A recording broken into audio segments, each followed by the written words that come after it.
What's going on, Jerome's undisclosed location, and wanted to talk a little bit ish about the other fan bases of the NFC North. Now, I come in peace, come a lot, but the whole thing about the greasy grimy Green Bay Packers and the low energy Detroit Lions and the crooked Chicago Bears, it's not so much the teams.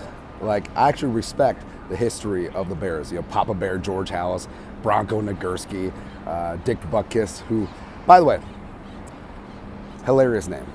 And also the Detroit Lions, and even to a degree, the Packers. Paul Hornung, the original Calvin Ridley. But it's the fans.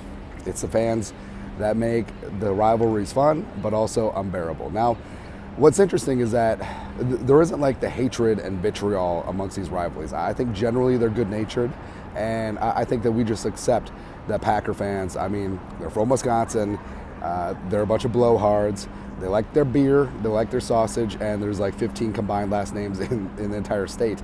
But also, a lot of them are Badgers fans as well. So, but I do think that it's the rivalries that makes things fun. And what's unique about Vikings and Packers is that there's a lot of Packers fans that live in the Twin Cities. It's been said before that you could say that the Packers are the second most popular team in the Metro.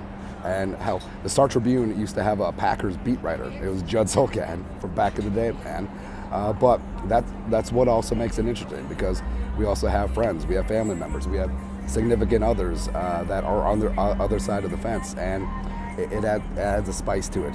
It really does. And I mean, there's certain rivalries that things get a little bit heated. I mean, look at like Niners and Raiders, or Raiders and Chiefs, or Raiders and Broncos, or Raiders and Chargers.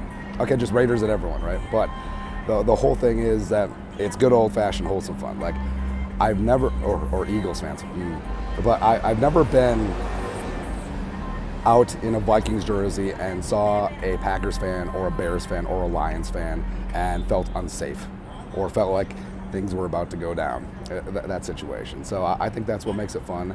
And also, I like that the Lions have gotten up off the canvas. They finished last year 8-2 after starting out 1-6, by the way. But I mean, their fans, they deserve a little bit of hope. I mean, year after year of just down, down, down, down. And we made this case before.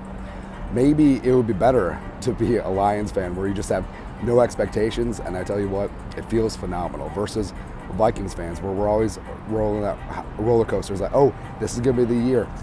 4 Super Bowls, Darren Nelson, 98, 41 donuts, 38-7, Shank at the bank. It's unfortunate, man, but I mean, the thing about it is that it's not Lions fans that are thumping their chest and being like, the roar has been restored. It's the media. It's the media that are rolling out there saying that the Lions should be NFC favorites, and certainly NFC North favorites, but I don't quite see it. Like, I don't trust Jared Goff, even though, yes, he did light up the Vikings. Congratulations for beating the Donna Shell defense. Daniel Jones did, and he got $40 million per year. But they have a great offensive line. Amon-Ra's a stud. Running game, I mean, Jahmyr Gibbs is going to be a multidimensional, sure. Defensively, I mean, they brought in a lot of pieces, especially in that secondary, and Hutchinson is a stud, Houston's a stud, but I don't know. I'm still not buying in, man. And then the Bears. Well, Bears fans are... All right, so Bears fans are all in on Justin Fields. And again, I like Justin Fields a lot. I don't know if it's going to work out in Chicago, where trying to improve the offensive line, trying to get him some weapons, trying to put him in the perfect situation. I don't know if it'll be enough. I really don't. But Bears fans, besides when they're not showing up for night practices, I think they're pretty jovial. I mean, it really goes back to the SNL sketch, Da Bears, where they have a kielbasa and a beer. Actually, I feel like most Midwest is just a beer and a sausage. That's all you need, man. That's all you need. But like I said, we kid a lot. We give a lot of poop, but it's all in good fun. There's no vitriol. And once the Vikings go 17-0, hoist that Jerome Barty, I will not be gloating at all, especially when the Packers finish 2-15. But shoot, if they finish 2-15, they're probably going to end up with Caleb Williams, and can't have that. Anyways, I don't know what we accomplished here. Skull, no production value.